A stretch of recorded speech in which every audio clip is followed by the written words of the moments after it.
हर हर महादेव। आपका स्वागत है इस पावन शिव कथा की श्रृंखला में। आज मैं लेकर आई हूँ रुद्र संहिता भाग 4 के अध्याय 16 से 20 तक की कथा। कृपया इस वीडियो को अंत तक जरूर सुने और अगर पसंद आए तो चैनल को सब्सक्राइब करें।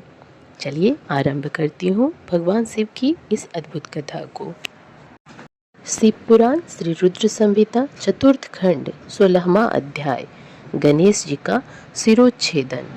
ब्रह्मा जी बोले, हे मुनि श्रेष्ठ नारद, इस प्रकार जब सभी शिवगण, देवता और भूत प्रेत उस बालक द्वारा परास्त हो गए तो स्वयं भगवान शिव उस बालक को दंड देने के लिए चल दिए। वहां गणेश ने अपनी माता के चरणों का स्मरण करके भगवान शिव से युद्ध करना आरंभ किया। एक छोटे से बालक को इस प्रकार निर्भयता पूर्वक युद्ध करते देखकर भगवान शिव आश्चर्यचकित रह गए। इतना वीर, पराक्रमी और साहसी बालक देखकर शिव जी को एक पल अच्छा लगा, परंतु तभी अगले पल उन्हें उस बालक की घृष्टता का स्मरण हो आया। उस बालक ने उनके प्रिय भक्तों और गणों सहित देवराज इंद्र व मुझे भी प्रताड़ित किया था। भगवान शिव क्रोध के वशीभूत होकर गणेश से युद्ध करने लगे। उन्होंने अपने हाथ में धनुष उठा लिया। भगवान शिव को इस प्रकार अपने निकट आते देखकर गणेश ने अपनी माता पार्वती का स्मरण करके भगवान शिव पर अपनी शक्ति से प्रहार कर दिया। गणेश के प्रहार से शिव जी के हाथ का धनुष टूटकर गिर गया।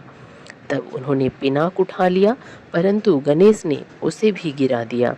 यह देखकर शिव जी का क्रोध 7वें आसमान पर पहुंच गया। उन्होंने त्रिशूल उठा लिया। अब तो गणेश और त्रिलोकीनाथ भगवान शिव के बीच अत्यंत भयानक युद्ध छिड़ गया।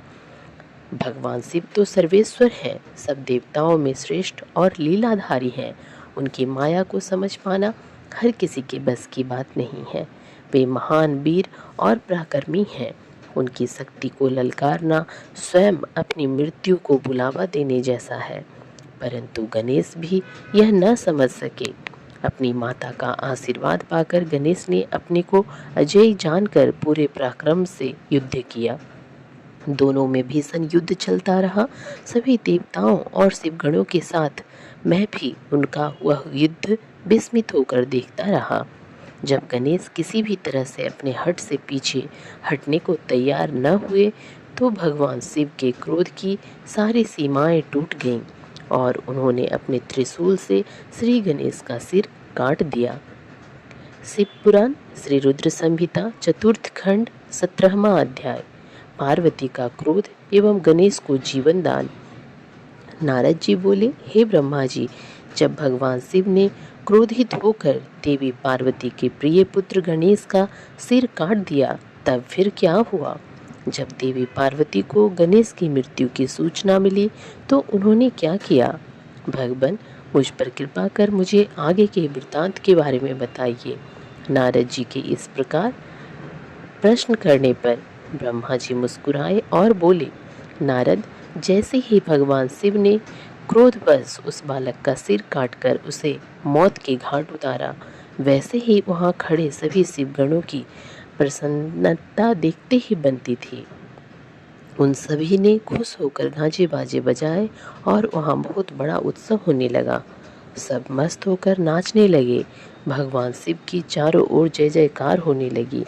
दूसरी ओर जब पार्वती स्नान कर चुकी तो उन्होंने अपनी सखी को बाहर भेजा कि वह गणेश को अंदर बुला ले, और जब वह बाहर गई तो उसने वहां का जो हाल देखा उसे देखकर भयभीत हो गई।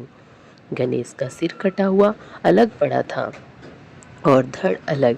सब देवता और शिवगण प्रसन्न होकर नृत्य कर रहे थे। यह दृश्य देखकर पार्वती की वह सखी भागी भागी भीतर गई और जाकर पार्वती को इन सब बातों से अवगत कराया। अपने पुत्र गणेश की मृत्यु का समाचार पाते ही देवी पार्वती अत्यंत क्रोधित हो गईं। उन्होंने रोना आरंभ कर दिया। रोते बिलखते हुए कहती, हाय, मैं क्या करूं, कहाँ जाऊं? मैं तो अपने पुत्र की रक्षा भी नहीं कर सकी। सब देवताओं और शिवगणों ने मिलकर मेरे प्यारे पुत्र को मौत की घाट उतार दिया। अब मैं भी अपने पुत्र का संहार करने वालों का विनाश करके रहूंगी। मैं प्रलय मचा दूंगी। यह कहकर उन्होंने 100,000 शक्तियों की रचना कर दी और देखते ही देखते वहां माँ जगदम्बा की विशाल सेना इकट्ठी हो गई। वे शक्तियां प्रकट होते ही हाथ जोड़कर पार्वती को प्रणाम करते हुए बोली, हे माता, हे देवी, हम सबको इस प्रकार प्रकट करने का क्या कारण है? हमें आज्ञा दीजिए कि हम क्या करें। तब क्रोध से तमतमाती तमतमाती देवी पार्वती बोली, तुम सब जाकर मेरे पुत्र का वध करने वालों का नाश कर दो। तुम देव सेना में प्रलय मचा दो। आज्ञा पाते ही देवी पार्वती की वह शक्तिशाली सेना वहां से चली गई। वहां जाकर उसने देवताओं और शिव गणों पर आक्रमण कर दिया। वे क्रोधित देवियां किन्हीं देवताओं को पकड़ पकड़ कर अपने मुंह में डाल लेती तो किसी पर अस्त्र शस्त्रों का प्रहार करती। इस प्रकार उन्होंने वहां बहुत आतंक मचाया। वहां चारों ओर त्राही त्राही मच गई। लोग अपनी जान बचाने के लिए जहां तहां भागने लगे। यह नज़ारा देखकर भगवान शिव, मैं और श्री हरि विष्णु बहुत चिंतित हुए। हमने सोचा कि अगर इन दैवीय शक्तियों को न रोका गया तो पल भर में ही देवताओं की समाप्ति हो जाएगी, इस धरा पर प्रलय आ जाएगी। सब सोचने लगे कि इस विनाश लीला को कैसे रोका जा सकता है। नारद, उसी समय तुम आकर कहने लगे कि इस संहार को देवी पार्वती ही रोक सकती हैं। इसके लिए आवश्यक है कि उनकी स्तुति करके उन्हें प्रसन्न किया जाए और किसी भी तरह उनके क्रोध को शांत किया जाए। सभी देवताओं को तुम्हारा यह विचार बहुत पसंद आया, परंतु देवी पार्वती के गुस्से से सभी घबरा रहे थे। उनके सामने जाने का साहस किसी में भी नहीं था। सबने तुम्हें आगे कर दिया। हम सब महल के भीतर पार्वती के पास गए। सब देवता मिलकर देवी की स्तुति करने लगे और बोले, हे जगदम्बे, हे चंडिके, हम सब आपको प्रणाम करते हैं। आप आदि शक्ति हैं, आप परम शक्तिशाली हैं। आपने ही इस जगत की रचना की है। आप ही प्रकृति हैं। आप प्रसन्न होने पर मनोवांछित फलों को देती हैं, जबकि क्रोधित होने पर सब कुछ छीन लेती हैं। हे देवी, हम सब अपने अपराध के लिए आपसे क्षमा याचना करते हैं। हम सब के अपराध को क्षमा कर दो और अपने क्रोध को शांत करो। हे महामाई, हम तुम्हारे चरणों में अपना शीश झुकाते हैं। हे माता, हम पर अपनी कृपा दृष्टि करो। हे परमेश्वरी, सब कुछ भूल कर प्रसन्न हो जाओ और भयानक रक्तपात को रोक दो। इस प्रकार देवताओं की स्तुति सुनकर देवी चुप रहीं।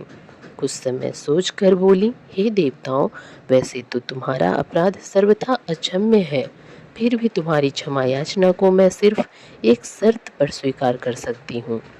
यदि मेरा पुत्र गणेश पहले की भांति जीवित हो जाए तो मैं तुम सबको क्षमा कर दूंगी। यह सुनकर सब देवता चुप हो गए, क्योंकि यह तो असंभव कार्य था। फिर भी सभी देवता हाथ जोड़कर करुण अवस्था में भगवान शिव के सामने खड़े हो गए और बोले, भगवान, अब आप ही हमारी रक्षा कर सकते हैं। जिस प्रकार आपने गणेश का सिर काटकर उसे मारा है, उसी प्रकार अब उसे जीवित कर दीजिए। देवताओं को प्रार्थना सुनकर भगवान शिव बोले कि देवताओं, तुम परेशान मत हो, मैं वही कार्य करूँगा जिससे तुम्हारा मंगल हो। ओम। भगवान शिव ने देवताओं को आदेश दिया कि उत्तर दिशा में जाएं और जो भी पहला प्राणी मिले उसका सिर काट कर ले आएं। तब उसका सिर हम गणेश के धड़ से जोड़कर उसे जीवित कर देंगे। देवता उत्तर दिशा की ओर चल दिए। वहां सर्वप्रथम उन्हें एक दांत वाला हाथी मिला। वे उसका सिर काटकर ले आए।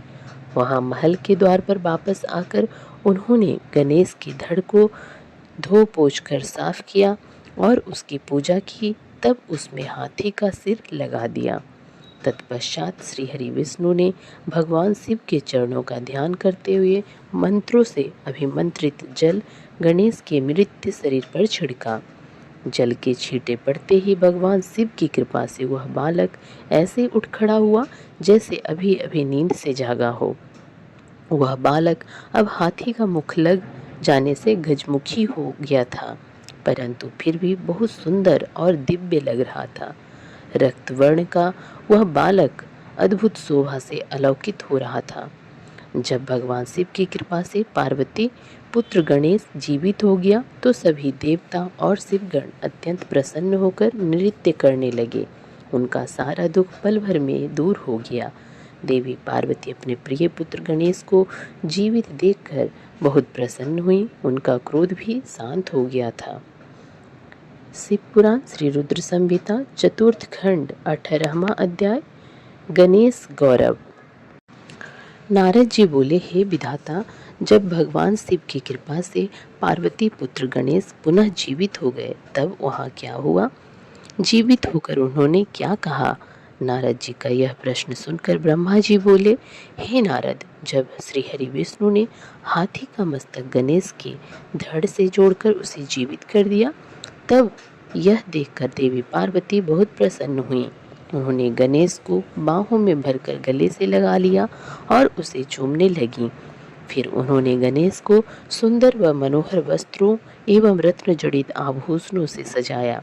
अनेक सिद्धियों एवं मंत्रों से विधि पूर्वक अपने पुत्र का पूजन करने के बाद कल्याणमयी पार्वती ने गणेश के सिर पर हाथ रखकर वरदान देते हुए कहा, ए मेरे प्यारे पुत्र गणेश, तुझे तेरी माता की आज्ञा से बहुत कष्ट सहना पड़ा, परंतु आज के बाद तुझे कभी भी किसी भी प्रकार का कोई कष्ट नहीं होगा। सभी देवता तुझे पूजेंगे। पुत्र, तुम्हारे मस्तक पर सिंदूरी रंग की आभा है, इसलिए तुम्हारा पूजन सदैव सिंदूर से किया जाएगा। जो भी सिद्धियों और अभिष्ट फलों को प्राप्त करने के लिए तुम्हारा पूजन सिंदूर से करेगा, उसके काम में आने वाली सभी बाधाएं और विघ्न दूर हो जाएंगे। इस प्रकार जब देवी पार्वती ने गणेश पर अपने आशीर्वादों की कृपा की तब भगवान शिव भी प्रसन्नतापूर्वक गणेश के सिर पर हाथ फेरने लगे। माता पार्वती ने प्रसन्नतापूर्वक पहले भगवान शिव को देखा, फिर श्री गणेश को संबोधित करते हुए बोली, पुत्र, ये ही तुम्हारे पिता भगवान शिव हैं। तब गणेश जी तुरंत उठ खड़े हुए और भगवान शिव के चरणों पर गिरकर अपने अपराध की क्षमा मांगने लगे। गणेश ने कहा, हे पिताजी, मैं अज्ञानतावश आपको पहचान नहीं सका, इसी कारण मैंने आपको घर के भीतर नहीं जाने दिया था। हे प्रभु, आप मेरी इस मूर्खता को कृपा करके क्षमा कर दें। अपने पुत्र गणेश को इस प्रकार क्षमा याचना करते देखकर भगवान शिव ने प्रसन्नतापूर्वक उन्हें क्षमा कर दिया। तब मैं, विष्णु जी और शिव जी त्रिदेवों ने कहा, जिस प्रकार इस संसार में हम तीनों देवों की पूजा होती है, उसी प्रकार गणेश भी सभी के द्वारा पूज्य होंगे। किसी भी मांगलिक कार्य में सर्वप्रथम गणेश का पूजन किया जाएगा, तत्पश्चात हम सबका। यदि ऐसा ना किया गया तो पूजा सफल नहीं मानी जाएगी तथा पूजा का फल भी नहीं मिलेगा। तब शिव जी ने सभी मांगलिक पूजन वस्तुएं मंगाकर गणेश का पूजन किया। उसके बाद मैंने, विष्णु जी, पार्वती और अन्य देवताओं ने भी उनकी विधि विधान से पूजा की। उसके उपरांत सभी देवताओं ने उन्हें यथा योग्य वरदान प्रदान किए। उसी दिन से गणेश जी को अग्र पूजा का आशीर्वाद मिला। तो प्रेम से कहिए, गणपति बप्पा मोरया। शिव पुराण श्री रुद्र संहिता चतुर्थ खंड 19वां अध्याय गणेश चतुर्थी व्रत का वर्णन। ब्रह्मा जी बोले, हे मुनि श्रेष्ठ नारद, इस प्रकार गणेश जी के जीवित होने पर सब ओर आनंद छा गया। सभी बहुत प्रसन्न थे। सभी देवता उन्हें विभिन्न प्रकार के वरदान प्रदान कर रहे थे। तब ईश्वरों के ईश्वर महादेव जी भी गणेश पर अपनी विशेष कृपा दृष्टि बनाकर बोले, हे गिरिजानंदन, तुम मेरे दूसरे पुत्र हो। तुम्हें न पहचानने के कारण तुम्हारा यहाँ अपमान हुआ है, इसलिए मेरे भक्तों ने तुम पर आक्रमण किया, परंतु आज से कोई भी तुम्हारा विरोध नहीं करेगा। तुम सभी के पूजनीय और वंदनीय होगे। तुम साक्षात जगदम्बा के तेज से उत्पन्न होने के कारण परम तेजस्वी और पराक्रमी हो। तुम्हारी वीरता और साहस का लोहा इस संसार में हर प्राणी मानेगा। आज से तुम मेरे सभी शिवगणों के अध्यक्ष हो। ये सभी तुम्हारे आदेशों का ही पालन करेंगे। आज से तुम गणपति नाम से भी जाने जाओगे। यह कहकर सर्वेश्वर भगवान शिव 2 पल के लिए मौन हुए। फिर शिव बोले, हे गणपति, तुम्हारा जन्म भाद्रपद मास के कृष्ण पक्ष की चतुर्थी तिथि को देवी पार्वती के निर्मल हृदय से चंद्रमा के उदय के समय हुआ है। इसलिए आज से इस दिन जो भी पूरी भक्ति भावना से तुम्हारा स्मरण करके व्रत करेगा, उसे समस्त सुखों की प्राप्ति होगी। मार्गशीर्ष मास के कृष्ण पक्ष की चतुर्थी के दिन सुबह स्नान करके व्रत रखें। धातु, मूंगे या मिट्टी की मूर्ति बनाकर उसकी प्रतिष्ठा करें। तत्पश्चात मूर्ति की दिव्य गंधों, चंदन एवं सुगंधित फूलों से पूजा करें। रात्रि में 12 अंगुल लंबी 3 गांठ वाली 101 दुर्बाओं से पूजन करना चाहिए। उसके बाद धूप, दीप, नैवेद्य, तांबुल, अर्घ्य देकर गणेश जी की पूजा करें। बाद में बाल चंद्रमा का पूजन करें। फिर ब्राह्मणों को उत्तम भोजन कराएं। स्वयं बिना नमक का ही खाना खाएं। इस प्रकार इस उत्तम गणेश चतुर्थी व्रत को करें। जब व्रत करते करते 1 वर्ष पूरा हो जाए, तब भक्ति भावना से इस व्रत का उद्यापन करना चाहिए। उद्यापन में 12 ब्राह्मणों को भोजन कराएं। व्रत का उद्यापन करते समय पहले से स्थापित कलश के ऊपर गणेश की मूर्ति रखें। वेदी तैयार कर उस पर अष्टदल कमल बनाकर हवन करें। तत्पश्चात मूर्ति के सामने 2 स्त्रियों व बालकों को बिठाकर उनकी विधि विधान से पूजा करें। फिर उन्हें आदर पूर्वक भोजन कराएं। पूरी रात उनका भक्तिभाव से जागरण करें। सुबह होने पर गणेश जी का पुनः पूजन करें। पूजन करने के पश्चात उनका विसर्जन कर दें। फिर बालकों से आशीर्वाद लेकर उनसे स्वस्ति वाचन कराएं और व्रत को पूर्ण करने हेतु श्री गणेश को पुष्प अर्पित करें। तत्पश्चात भक्तिभाव से दोनों हाथ जोड़कर उन्हें नमस्कार करें।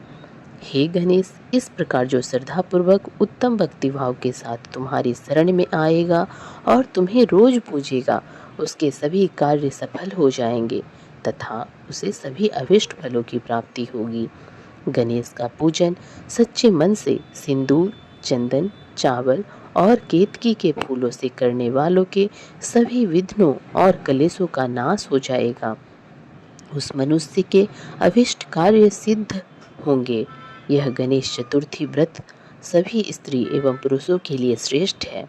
विशेषतः जो मनुष्य अभ्युदय की इच्छा रखते हैं, उन्हें उत्तम भक्ति भावना से इस व्रत को अवश्य करना चाहिए, क्योंकि गणेश चतुर्थी का व्रत करने वाले मनुष्य की सभी इच्छाएं और कामनाएं पूरी होती हैं।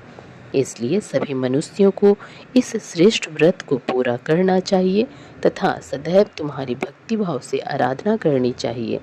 इस प्रकार त्रिलोकीनाथ भगवान शिव ने अपने पुत्र गणेश को सभी मनुष्यों तथा देवताओं द्वारा पूजित होने का उत्तम आशीर्वाद दिया। सभी देवता और ऋषि मुनि भगवान शिव के वचन सुनकर बहुत प्रसन्न हुए। उनके आनंद की कोई सीमा न रही। वे सभी भक्ति रस में डूबकर शिव पार्वती पुत्र गणपति की आराधना करने लगे। यह देखकर देवी पार्वती की खुशी की कोई सीमा न रही। वे देवताओं को अपने पुत्र गणेश का पूजन करते देख मन ही मन भगवान शिव के चरणों का ध्यान करते हुए उनका धन्यवाद करने लगीं। उनका सारा क्रोध पल भर में ही शांत हो गया था। उस समय सभी दिशाओं में सुमधुर दुंदुभियां बजने लगीं। अप्सराएं सहर्ष नृत्य करने लगीं। सुंदर मंगलगान होने लगे तथा श्री गणेश जी पर आकाश से फूलों की वर्षा होने लगी। अपने पुत्र को गणाधीश बनाए जाने पर माता पार्वती फूली नहीं समा रही थी। उस समय चारों ओर उत्सव होने लगा। तत्पश्चात उस समय वहां उपस्थित समस्त देवता और ऋषि मुनि उस स्थान के निकट गए जहां भगवान शिव और देवी पार्वती अपने पुत्र गणेश के साथ विराजमान थे। देवताओं और के ऋषियों ने भक्ति भावना से उन्हें नमस्कार किया और उनकी स्तुति करने लगे। फिर शिव जी से विदा लेकर सब अपने अपने धामों को चले गए। फिर मैं और श्री हरि भी उनसे विदा लेकर अपने लोकों को लौट गए। जो मनुष्य शुद्ध हृदय से सावधान होकर इस परम मंगलकारी कथा को सुनता है, वह सभी मंगलों का भागीदार होता है। यह गणेश चतुर्थी व्रत की उत्तम कथा पुत्रहीनों को पुत्र, निर्धनों को धन, रोगियों को आरोग्य, अभागों को सौभाग्य प्रदान करती है। जिस स्त्री का पति उसे छोड़कर चला गया हो, गणेश की आराधना के प्रभाव से पुनः उसके पास लौट आता है। दुखों और शोकों में डूबा मनुष्य इस उत्तम कथा को सुनकर शोक रहित होकर सुखी हो जाता है। जिस मनुष्य के घर में श्री गणेश की महिमा का वर्णन करने वाले उत्तम ग्रंथ रहते हैं, उस घर में सदा मंगल होता है। श्री गणेश की कृपा अपने भक्तों पर सदा रहती है और वे अपने भक्तों के कार्य में आने वाली सभी विघ्नों का विनाश कर उसकी सभी मनोकामनाओं को पूरा करते हैं। तो प्रेम से कहिए, गणपति बप्पा मोरिया। शिव पुराण श्री रुद्र संहिता चतुर्थ खंड 20वां अध्याय। पृथ्वी परिक्रमा का आदेश, गणेश विवाह व कार्तिकेय का रुष्ट होना। नारद जी ने पूछा, हे विधाता, आपने मुझे श्री गणेश के जन्म एवं उनके अद्भुत पराक्रम और साहस के साथ माता पार्वती के द्वार की रक्षा करने का उत्तम वृत्तांत सुनाया। अब मुझे यह बताइए कि जब भगवान शिव ने गणेश को पुनर्जीवित करके अनेक आशीर्वाद प्रदान किए, तब उसके पश्चात वहाँ क्या हुआ? ब्रह्मा जी बोले, हे मुनि श्रेष्ठ नारद, तत्पश्चात भगवान शिव पार्वती अपने दोनों पुत्रों गणेश और कार्तिकेय के साथ आनंद पूर्वक अपने निवास कैलाश पर्वत पर रहने लगे। शिव पार्वती अपने पुत्रों गणेश और कार्तिकेय की बाल लीलाओं को देखकर बहुत प्रसन्न होते और बहुत लाड प्यार करते। वे दोनों अपने माता पिता की भक्ति भावना से पूजा अर्चना करते थे, जिससे शिव पार्वती बहुत प्रसन्न होते। धीरे धीरे ऐसे ही लीलाओं के बीच समय बीतता गया और गणेश व कार्तिकेय युवा हो गए। तब एक दिन शिव पार्वती साथ साथ बैठे हुए आपस में बातचीत कर रहे थे। देवी पार्वती ने भगवान शिव से कहा कि प्रभु, हमारे दोनों ही पुत्र विवाह के योग्य हो गए हैं, अतः हमें अब दोनों पुत्रों का विवाह कर देना चाहिए। तब दोनों ये विचार करने लगे कि पहले गणेश का विवाह किया जाए या कार्तिकेय का। जब माता पिता ने अपनी इच्छा पुत्रों को बताई तो उनके मन में भी विवाह की इच्छा जाग उठी। दोनों पुत्र विवाह के लिए सहर्ष तैयार हो गए। तब भगवान शिव अपने पुत्रों से बोले, हे पुत्रों, तुम दोनों ही हमारे लिए प्रिय हो, परंतु हम इस असमंजस में हैं कि तुम दोनों में से पहले किसका विवाह किया जाए। इसलिए हमने एक युक्ति निकाली है। तुम दोनों में से जो भी पृथ्वी की परिक्रमा करके पहले लौट आएगा, उसका विवाह पहले किया जाएगा। अपने पिता के ये वचन सुनकर कार्तिकेय तुरंत अपने वाहन पर सवार होकर यथाशीघ्र पृथ्वी की परिक्रमा हेतु माता पिता की आज्ञा लेकर निकल पड़े। परंतु श्री गणेश वहीं यथावत खड़े होकर कुछ सोचने लगे। तत्पश्चात उन्होंने घर के अंदर जाकर स्नान किया और पुनः माता पिता के पास आए और बोले, आप दोनों मेरे द्वारा लगाए गए इन आसनों को ग्रहण कीजिए, मैं आप दोनों की परिक्रमा करना चाहता हूँ। तब भगवान शिव और देवी पार्वती ने हर्षपूर्वक आसन ग्रहण कर लिया। शिव पार्वती के आसन पर बैठ जाने के पश्चात गणेश ने उन्हें हाथ जोड़कर बारंबार प्रणाम किया और उनकी विधि विधान से पूजा अर्चना की। पूजा करने के बाद उन्होंने भक्ति भाव से उनकी 7 बार परिक्रमा की।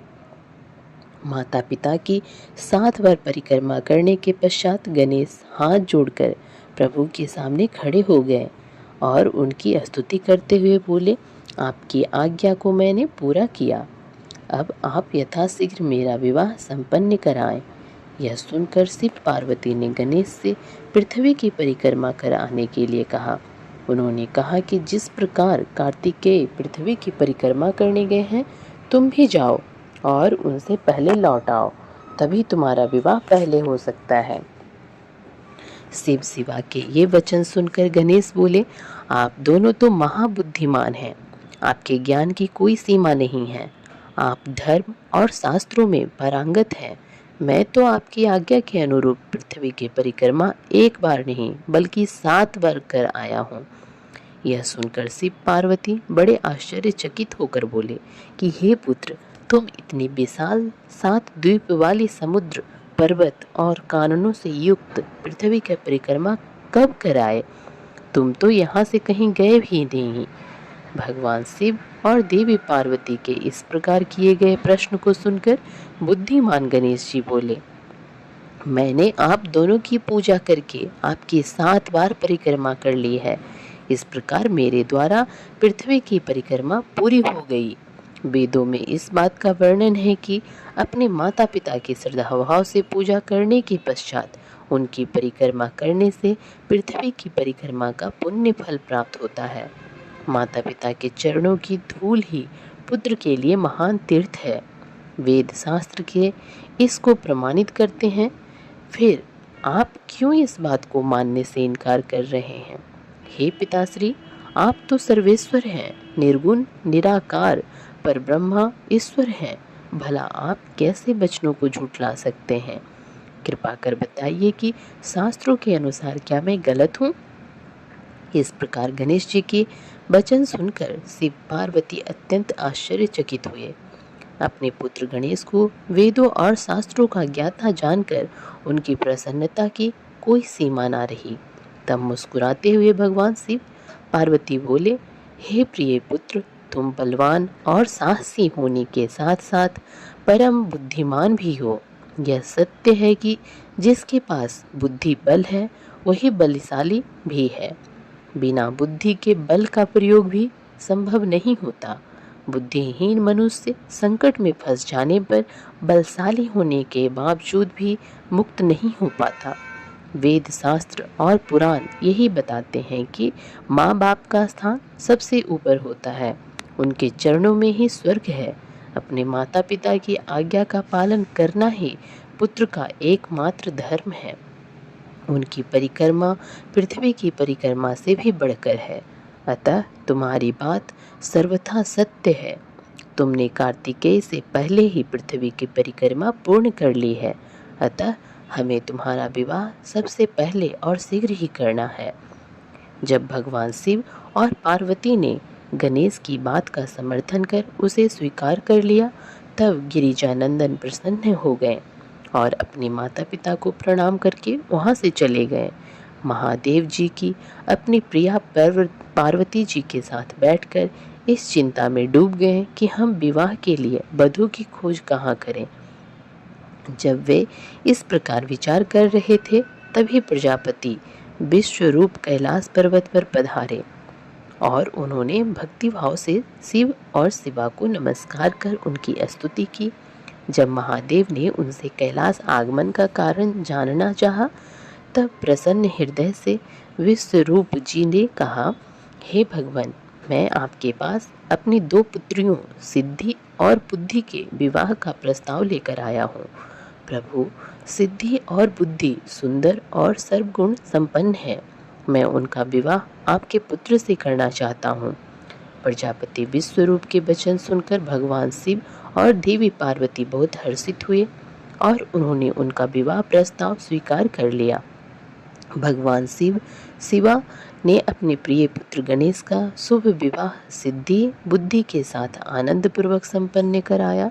इस शुभ अवसर पर सब देवता हर्षपूर्वक सम्मिलित हुए।